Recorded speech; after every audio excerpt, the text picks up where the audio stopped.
What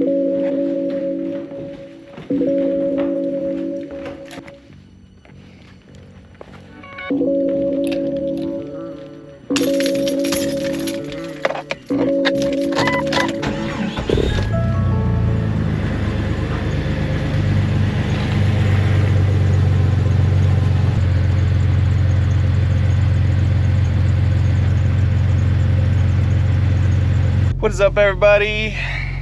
Kind of a bittersweet day. It is getting cold out. That means it is time to swap Jeeps.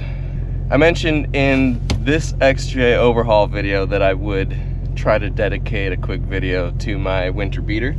So I think that's what this is gonna be. I do have one fun little aesthetic piece that I'm gonna be adding to the beater today that'll kind of help differentiate the two. As sad as I am to not be driving this Jeep for a few months, I am pretty excited to drive the other one because it's been a long time.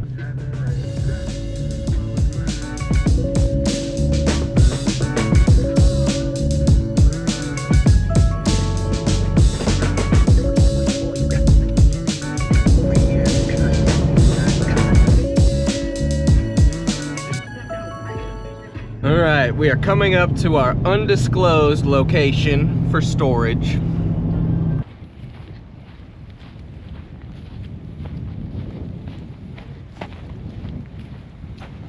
Dang, looks clean.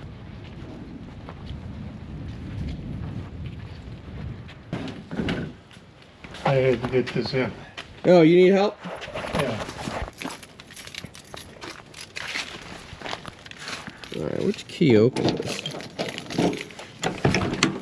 That one does.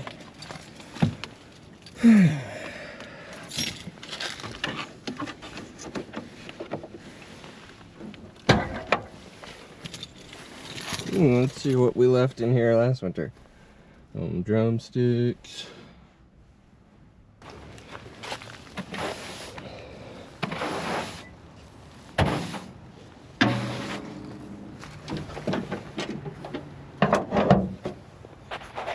Alright, so this battery's dead. What I'm gonna do is swap batteries real quick and then charge the dead one while I'm doing other crap.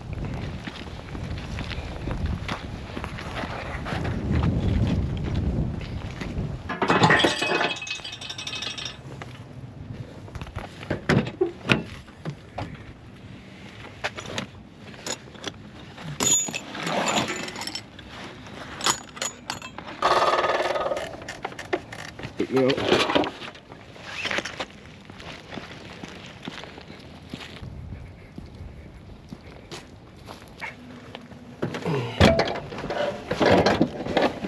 Come on, get in there.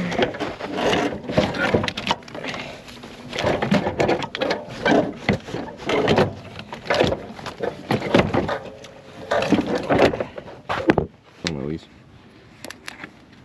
All right. Here we have power, so that's great. Check.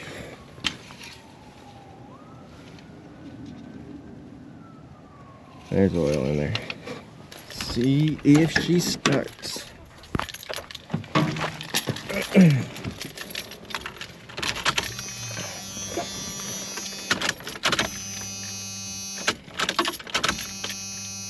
All right. Put on that fuel pump. Nope. Huh.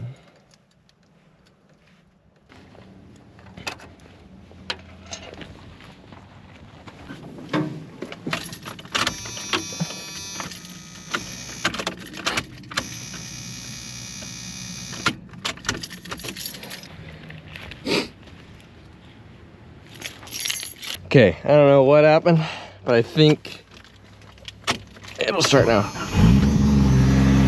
Woo! A little bit nervous there for a second, my God.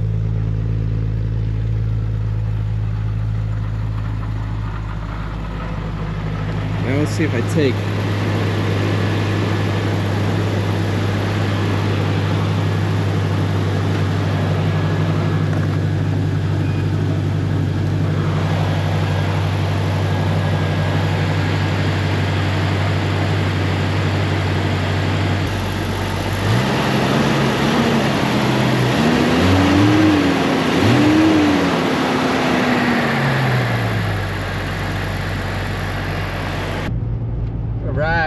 in to get a quick car wash.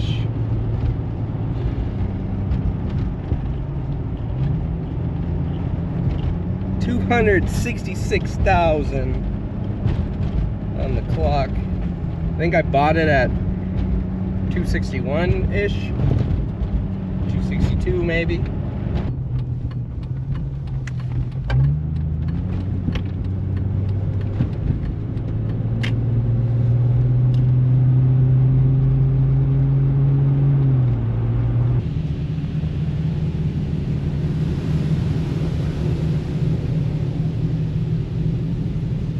Well, we got a quick second here. My aftermarket stereo I bought last year was causing a parasitic draw, so I don't even know where I put that, but I gotta replace that. This headliner I got off Marketplace for free, which is awesome because it's one less job I had to do. But previous owner, or not the previous owner, the person who had this headliner didn't really know how to do it properly because the seams are like in the middle of this as opposed to on the back side. So that bothers me a little bit, but still I don't have to do the headliner on this, so it's whatever.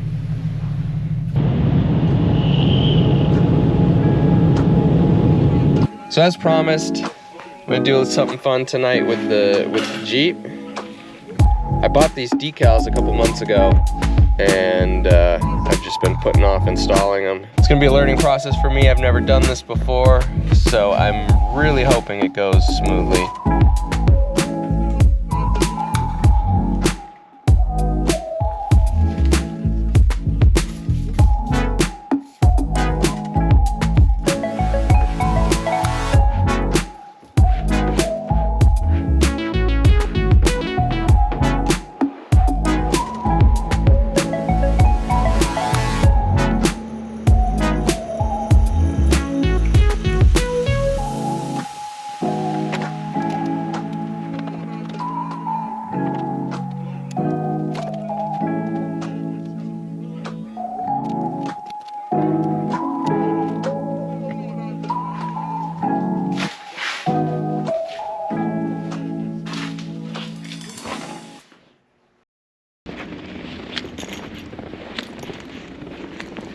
So, I figured out what my problem was.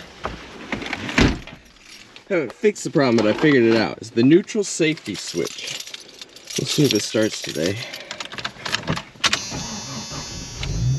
It started right up. Got straight out of Ace Hardware. I was about to call AAA. And then, so maybe I'll just try putting it in neutral. Sure enough, it started up.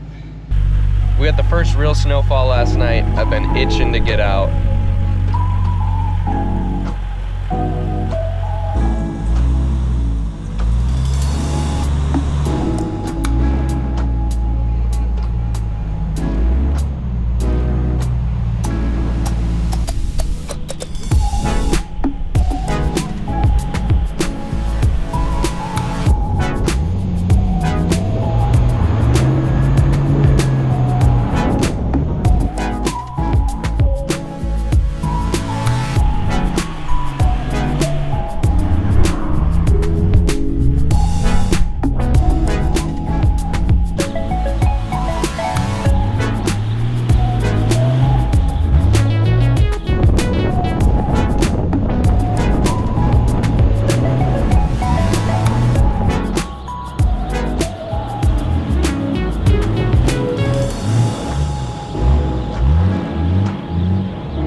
Wait, because sometimes It'll start when I put it in neutral. No. Okay, now I have to set this down. So this is the solution. Now this turn. So basically I'm turning the key and trying to wiggle.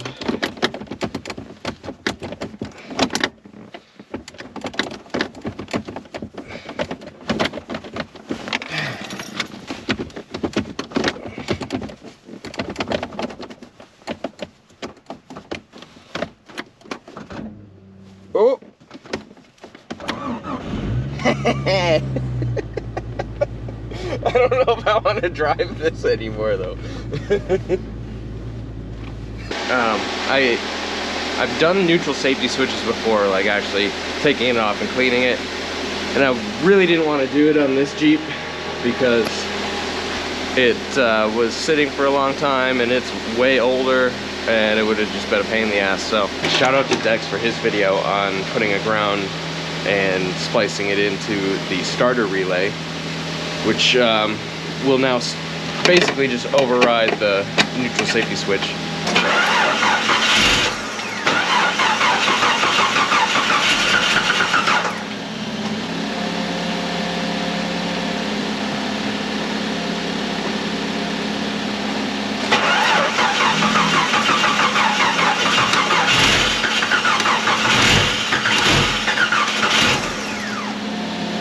Alright, so I threw the battery on a charger overnight, and obviously you could tell we're in a different spot, so I've already tested this out.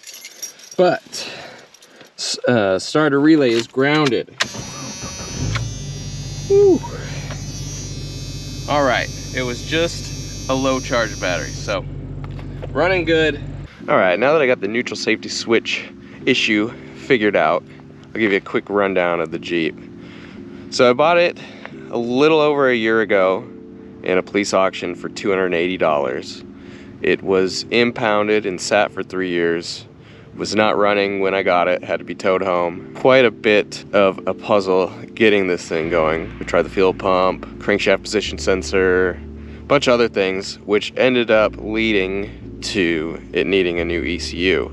This is a 1996, which is an interesting year. It was the biggest production model year with over 286,000 XJs produced. But it was the first year of OBD2, so it's got the body style of the 95 and older, but it's got the electronic layout of the 97 to 01. So it's a little bit interesting. Finding parts for it can be weird. Like I know the fuel pump, which I replaced, is a 96 only part. A little bit interesting. I love it. I think it's cool. With any Jeep I always replace the steering, and I always do the ZJ, the V8 ZJ tie rod, just a little bit beefier. It's still a Y-link. For suspension, I went with 3.5-inch TJ coil springs, which translates to about a 2.5-inch lift when put on an XJ. I did brake pads, rotors, wheel bearings, U-joints, changed the diff fluid, both the front and rear.